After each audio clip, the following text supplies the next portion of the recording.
नमस्कार, शंखनाद न्यूज चॅनलच्या बातमीपत्रात आपल्या सगळ्यांचं स्वागत आहे। सुरुवातीला पाहणार आहोत मुख्य बातम्या। गोंदिया जिल्ह्यात 7 मे ते 9 मेच्या दरम्यान अवकाळी पावसानं जोरदार हजेरी लावली। त्यामुळे गोंदिया जिल्ह्यात मोठ्या प्रमाणात नुकसान झालं आहे। जिल्ह्यात 2 दिवसात वादळी वाऱ्यासह मोठ्या प्रमाणात पाऊस झाला। त्याच दरम्यान गोंदिया जिल्ह्यातील महत्त्वाचे पीक समजलं जाणाऱ्या धान पीक हा रब्बी हंगामात सुरू असून शेतकऱ्यांनी धान पिकाबरोबरच मका पिकांची लागवड आपल्या शेतामध्ये केली होती। अनेक शेतकऱ्यांनी या काळामध्ये धान पिकाची कापणी केली आणि धान हा कापून शेतामध्ये ठेवला होता आणि अशातच अवकाळी पावसानं हजेरी लावली। त्यामध्ये कापून ठेवलेल्या शेतकऱ्यांचं धान हा पावसामुळे ओला होऊन खराब झाला आणि अवकाळी पावसानं शेतकऱ्यांचं मोठ्या प्रमाणात नुकसान झालं। याविषयी अर्जुनी मोरगाव विधानसभा क्षेत्राचे आमदार मनोहर चंद्रिकापूर यांनी जिल्हाधिकाऱ्यांना अवकाळी पावसाचे पंचनामे लवकरात लवकर करण्यात यावी अशी विनंती केली होती आणि त्यालाच अनुसरून जिल्हाधिकाऱ्यांनी प्रशासनामार्फत पंचनामे करण्यात आलं। परंतु अद्यापही जिल्ह्यात किती नुकसान झालं याची आकडेवारी प्राप्त झाली नाही। त्यामध्ये ज्या शेतकऱ्यांची 33% वर नुकसान झालं अशाच शेतकऱ्यांना शासनामार्फत नुकसान भरपाई देण्यात येईल असं आमदार मनोहर चंद्रिकापूर यांनी सांगितलं। त्यामुळे आता शेतकऱ्यांचं 33% वर नुकसान झालं असल्यास त्यांना नुकसान भरपाई देण्यात येणार असल्याचं त्या शेतकऱ्यांनी समाधान व्यक्त केलं। परंतु ज्या शेतकऱ्यांचं कमी प्रमाणात नुकसान झालं त्यांना हा आर्थिक नुकसान होण्याची शक्यता नाकारता येत नाही। याबाबत आमदार शासन स्तरावर पाठपुरावा करून लवकरात लवकर मदत मिळवण्यासाठी प्रयत्न करणार असल्याचंही त्यांनी सांगितलं। रीबामध्ये जवळपास 1,95,000 हेक्टरमध्ये धानाचे पीक होते, पण या रबी आणि उन्हाळी हंगामामध्ये जिल्ह्यामध्ये 74,000 हेक्टर हे रबीचं क्षेत्र आहे आणि या रबीच्या क्षेत्रामध्ये 90% 95% क्षेत्र हे धानाच्या शेतीचं आहे आणि 3 ते 4% क्षेत्र हे आता नव्याने गेल्या 2-3 वर्षापासून शेतकरी प्रयोग करतात मक्याचे।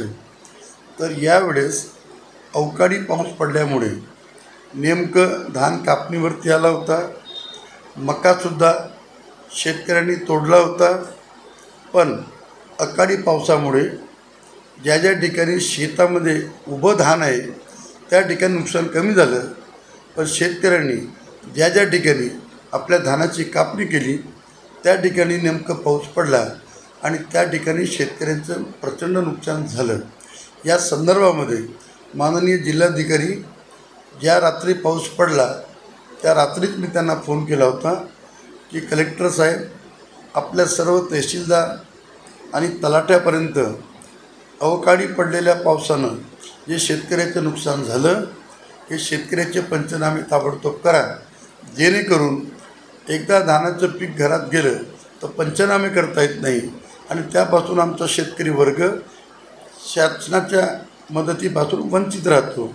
त्यानुसार गोंदिया जिल्ह्यामध्ये पंचनाम्याचे आदेश जिल्हाधिकारी यांनी दिलेले आहेत। आज प्रत्यक्ष आकडेवारी किती नुकसान झालं हे आज अजून माझ्याकडे यायची आहे।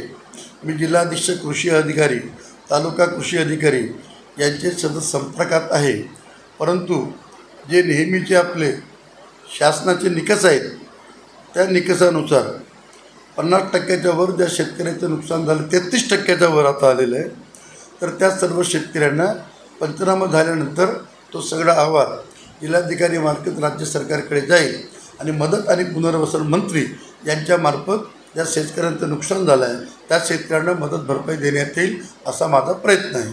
शंखनाद न्यूजसाठी ब्युरो रिपोर्ट। 77 वर्षापासून आयुर्वेद सेवेत असलेली शिवशंकर आयुर्वेदिक एजन्सी अनुभवी वैद्य डॉक्टरांद्वारे जटिल हिरण रोगांवर विशेषतः आयुर्वेदिक उपचार उपलब्ध आहे। सर्व नावाजलेल्या कंपन्यांची औषधं आणि सर्व प्रकारची जडीबुटी आणि रोगप्रतिकारक शक्ती वाढवण्यासाठी अनेक प्रकारची औषधं मिळवण्याचे एकमेव विश्वसनीय स्थान आमच्या इथे सगळ्या प्रतिष्ठित कंपन्यांचे औषधी उपलब्ध आहे। मग वाट कोणाची बघताय?